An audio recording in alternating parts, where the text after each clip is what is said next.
Well, a trio of giant pandas is returning to China after spending more than 2 decades in the U.S.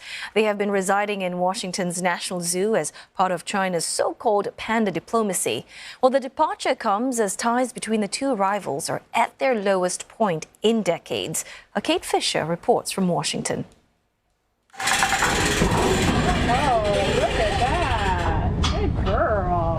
Packing up pandas, and with them more than 50 years of soft diplomacy between the US and China.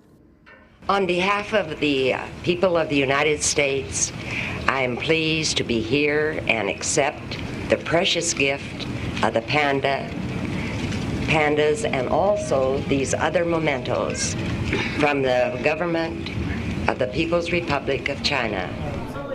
That first gift marked a significant point in US-China relations, according to the author of book Panda Nation, The Construction and Conservation of China's Modern Icon. So because the US and China were at odds prior to 1972, that act of offering a gift of pandas to the United States was a huge gesture on the part of China and seen as much more symbolic than prior acts of panda diplomacy. And it was quickly followed by a gift of pandas to Japan. But in subsequent years, Chinese pandas became expensive loans instead, with China usually charging $500,000 a year per animal. These international loans often coincided with the signing of trade deals, according to a 2013 Oxford University study. US and Chinese officials have not commented publicly on what the return of the pandas says about the state of their relationship. Officially, China's contracts lending pandas to US zoos have simply expired. There doesn't seem to be an explicit statement of discontent coming from the government of the People's Republic of China. And so I think one of the reasons I say that giant pandas are actually really excellent tools of diplomacy is in part because a lot can be read into the gifts and the loans and the returns.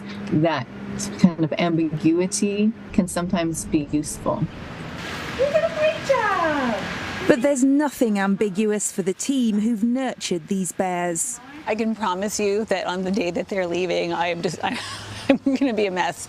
I will be a puddle of tears on that day because I know these animals. I know them as individuals. They mean so much to me, and I'm really going to miss them. President Joe Biden may be missing them too, as he works to find areas of collaboration with the US's biggest competitor. That effort will come into sharp focus later this month, when the US president is expected to meet his Chinese counterpart Xi Jinping in person for just the second time in 3 years, without pandas to soften the statecraft. Kate Fisher, CNA, Washington.